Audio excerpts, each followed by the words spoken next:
we're back! Dito pa rin sa You're the Boss!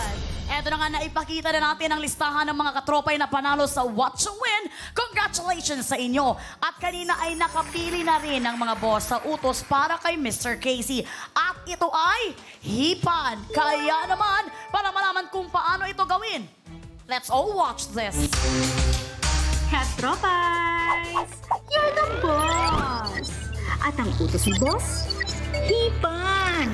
At ikay may job rating na, carry! Ang mga masisipag na nagbabakal bote, boss din yan. Dahil sa kanila, nare-recycle ang mga bote na akala nating basura na. Kaya para sa utos si boss, ipatong ang bola sa boteng nakataob. Hipan ito hanggang makarating sa dulo at ma-shoot sa nakaabang na cup. 3 bola ang kailangan ma-shoot sa cup sa loob ng 60 seconds. At ayon sa ginawang evaluation ng ating board of testers sa bots, 8 sa 10 gumawa ng challenge ang husay. 2 lang ang sumablay. Trabahador, good luck para good job! At iyan ang utos ng mga boss natin para sa job order number 2 na may pasweldong 1,000 pesos. Excited na nga si Mr. Casey, but wait a minute, Mr. Casey. Kaping mainit. Dahil ito muna, sasabihin mo natin ang kategory na hipan. Oo. Ito na nga. Bakit nga gano'n? Ito, mabilis lang ito. Kailangan mo lang ipadaan yung bola sa 4 na bote at makapasok ito sa loob ng plastic cup. 3 bola ang kailangan mo ipasok, Mr. Casey, sa loob ng 60 seconds. At kaya mo itong gawin. Kaya naman, ready ka na ba? Ready! At dahil ready na si Mr. Casey, work na! Mr. Casey, 1 point agad! 1 ball, 2 ball, and 3 ball! Time is up! Huy, ano ba? Ano ba? Alam mo, may angking swerte talaga to si Mr. Casey. Hindi, at saka kasi sa pagkakatanda ko. Kasi tandang-tanda ko yan dahil talagang nakubra niya lahat, may maliban sa tanong. Magaling talaga si Sir Casey sa utos eh. Magaling talaga siya. Kahit sa tanong, magaling din talaga siya. Huy, I'm very sorry mga boss katropais. Talagang in just 7 seconds nagawa niya, kaya naman siya ay husay! Samahan mo kami dito, Mr. Casey. Ito na nga. Parang yung pa-Casey ko, parang pa-Casey tandingan na, Mr. Casey. Mr. Casey, paano mo nagawa ito na yung iba nga umaabot pa ng ilang hulog bago makapa ito? Hindi, kasi yung ulo ko mukhang bola. So talagang feel ko yung mga buhay ng bola. So talagang as one ball to another ball. At bald ball. Okay, at magaling talaga sa hipan. Nakatakot yung sinabi mo, Sir Casey, ha? Pero grabe naman, Sir Casey. Alam mo, ang swerte talaga ng bilog, no?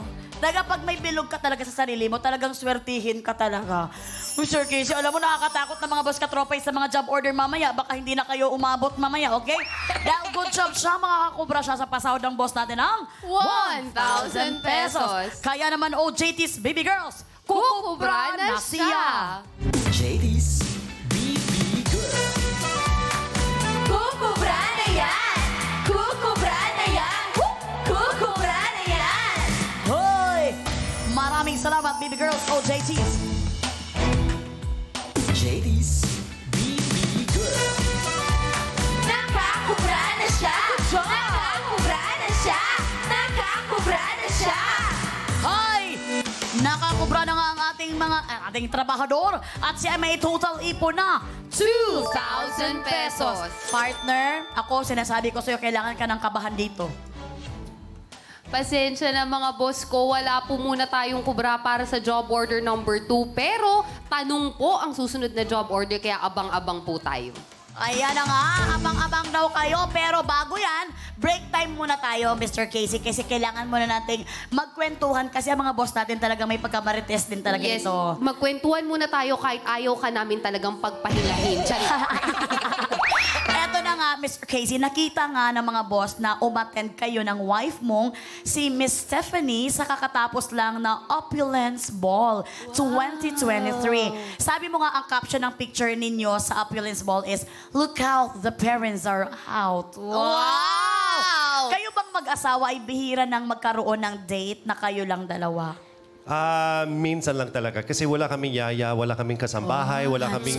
It's me, my wife, and my son lang. So, buti na lang nandito yung nanay ng asawa ko. So, for the first time in 2.5 years, lumabas kami sa isang opulence ball na parang Met Gala or ABS-CBN ball na I've never ever been invited sa mga events na ganyan.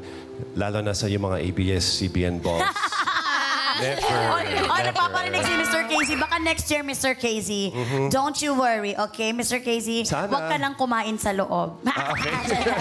In-invite ka pero bawal kang kumain, no? Tapos, Mr. Casey, umiyak ba si baby? Or nag-worry din kayo sa loob dahil parang iniisip nyo rin siya? Actually, we kept asking yung nanay ni Stephanie, kumusta si Wyatt? Is he looking for us? Sabi ng lola niya, sabi niya, hindi, okay siya. Sabi he doesn't miss us. Pero yung 3 days na wala kaming sa bahay, parang we miss our son so much. So parang we'll never do that again. No. Aww, very sweet Grabe naman. naman yung never. Baka in time. Okay, sige. Never, pero next year sana ulit. Ayun! Once a year. Yes. May tip po ba kayo para sa mga mag-asawa na walang time for each other? Kung intimate moments yan, yung mga date nights, ganyan. Intimate moments? Ano ibig sabihin ng intimate moments? Ay, ibahin ko na lang. Tagalog na lang.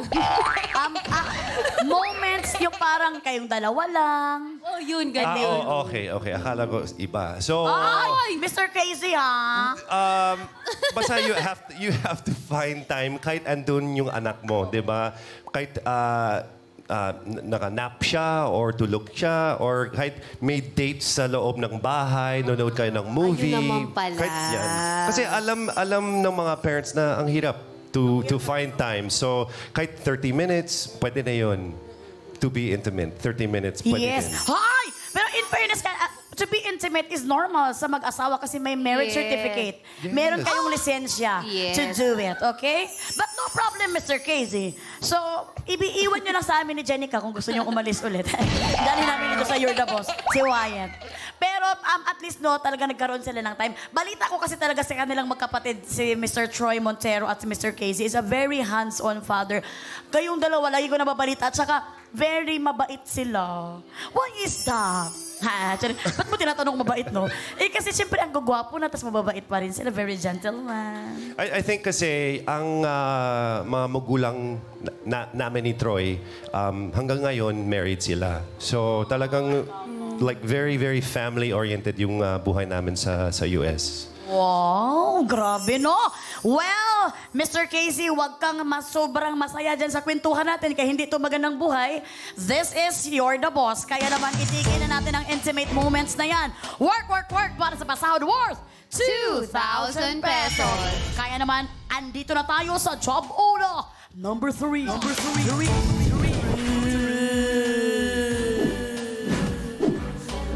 Mga boss, for approval niyo po ulit ang tanong. Mag-login na sa pi.com.ph para sumali. Mula sa lahat ng makikipindot for this job order, 5 po ang makakakubra kapag sumablay ang ating trabahador. Pa-refresh po ng browsers nyo before voting. Boss, ano po ba ang gusto nyong itanong kay Sir Casey? Lapida? O undas? Meron kayong 30 seconds para pumili dahil katropay, You're the Boss! Mr. Casey, ngayong All Souls Day, mauutas ka kaya sa tanong na undas? Or talagang kubra ka lang para sa word na lapida? Ano dyan, lapida or undas? Lapida. Lapida. You know the lapida is Yung the box. The square? Oo. Nakakapagod. The tombstone. Okay. Yeah, Tombstone. lapida. Well, tingnan natin kung ano ba talaga ang mapuboto ng mga boss. Jen, anong approve dyan? Ang galing mo, partner. Alam mo yung tombstone, hindi ko alam na yun yung English ng lapide. Tama ba ang intindi ko? Ang lapida, di ba yung sinusulatan ng pangalan nung nawala? Yes, yung RIP. Ang galing mo! Kasi talaga, it is a Flintstones. Oh, wow! Amazing! Time is up, mga katropais! Ang itatanong sa ating trabahador with 83% ay may kinalaman sa lapida. O JTs, i-deliver nyo na ang pinapatanong ni Boss. Hoy! Hoy! Hoy! Hoy! Hoy! Hoy!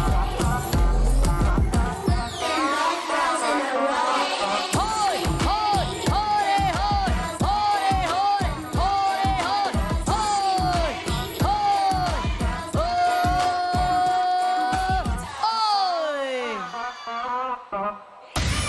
Grabe, ang galing! Maraming salamat, baby girl Freshie. Ito si baby girl Freshie, lagi talaga to nag-aaksaya ng mga earrings. Pag sumayaw to, laging pinapamukha sa atin na may earrings siya. Gigigil ako dito ha. Well, para sa job order number 3 na may pasahod na 2,000 pesos, ready ka na ba sa katanungan ng mga boss, Mr. Casey? Ready na. Adel, ready na siya. Narito ng tanong. Alam niyo ba ang cute ni Mr. Casey? Kasi sa sobrang tangkad niya, baka hindi umabot yung camera, nag-split na siya dito sa nakikita. Ginanon niya ang position niya, oh, para mag-abot yung mga mukha namin sa screen. Ayan na nga. Mr. Casey, ay ito na nga. Para sa... Ay! Lapida ang pinili nila sa'yo. Is a tombstone. Kaya naman, narito ng katanungan sa mga nakasulat sa lapida. Alin sa mga sumusunod ang ibig sabihin ng SLN? Sa mga nakasulat sa lapida, alin sa mga sumusunod ang ibig sabihin ng SLN? Tagalog to, no? Letter A, siyang laging nagmamahal. Letter B, sumalangit nawa. Letter C, sa lumikha na uwi. Letter D, saved by the Lord's name. Or letter E, salamat sa lahat ng naiwan. Kung ready ka nang sumagot, Mr. Casey, work na. Ang tatalino ng writers talaga natin. Hindi para magpatumpik-tumpik ang writers ng You're the Boss.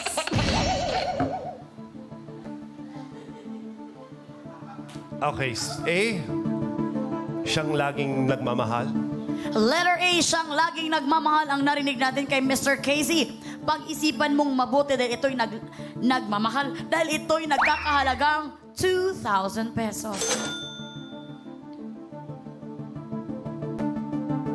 Pag-isipan mong mabuti, Mr. Casey, dahil ito'y Familiar ka ba sa mga epitaph or sa mga nakasulat sa lapida? Wala. Ang alam ko ang RIP.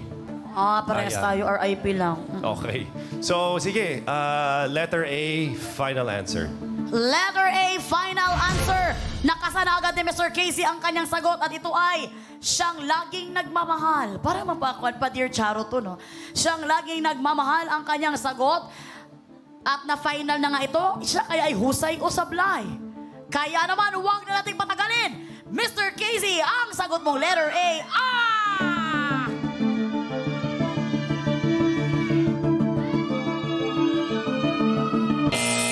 sablay. We're very sorry dahil ang tamang sagot ay sa lumikha na uwi. Charing lang. Salamat na lang sa lahat. Charing lang. Ang tamang sagot ay letter B, sumalangit nawa. Wow. So, ngayon, alam ko na. Ay, so yun ang premyo mo. Yung mas may natutunan ka. Well, we're very sorry sa job order na ito, sablay ka, Mr. Casey. So wala kang makukuhang 2,000 pesos. Pero, sayong-sayo pa rin ang 2,000 pesos na nakuha mo kanina. Kaya naman masayang-masayang aking partner. Partner? Congratulations mga boss! 5 po sa inyo na nakipindot for job order number 3 ang maghahati-hati sa 2,000 piso. Meron po kayong 400 pesos each at mamaya i-anunsyo natin sa mukhang perya kung sino-sino po kayo. Kaya naman, OJTs, BB Girls, kukubra na si boss. JD's BB Girl. Kukubra si boss! Kukubra si boss! Kukubra si boss! Thank you, Kambal. Nakaisa rin. Thank you, BB Girls. BB Girl. Nakakubra si boss! Nakakubra si boss! Nakakubra si boss! Ayan, game time na ulit tayo, Mr. Casey. Huwag kang mag-alala dahil marami pa tayong job orders. Balik trabaho na tayo at heto ng pasahod worth 2,000 pesos. Para sa job order number 4.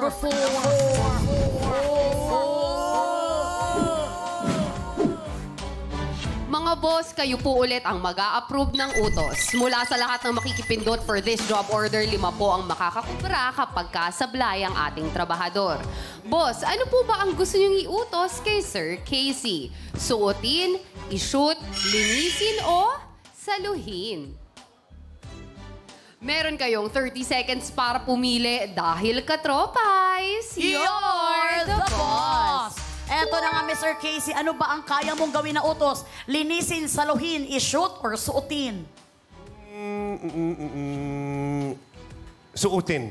Suotin! Oh my God! Medyo mahirap ba itong suotin, no? Ha? Well, Ayoko na. I-shoot na lang. I-shoot? Oh my God! Mas mahirap din ito. Puro na lang mahirap. Linisin. Linisin. Ayan talaga ang pinakamahirap sa lahat. Suotin. Suotin. Okay. Suotin daw ang gusto niya, mga boss. Ano kaya ang binoto ninyo? Jen, anong approve dyan? Time is up, mga katropais. Ang utos na approve sa mga boss natin with 76% ay ang gusto na naman ni Sir Casey. Yung charm ni Sir Casey talagang mabenta sa mga boss katropais. Oo, suotin pa rin daw, partner. Well, magtagumpay kaya kayo mga boss sa utos ng ninyo. Tingnan natin kung sino ang kukubra. Si Boss Casey ba? Gulong-gulong ako sa sarili ko. Kayo ba mga boss? O si Mr. Casey? Malalaman natin yan sa pagbabalik na Your Tapos.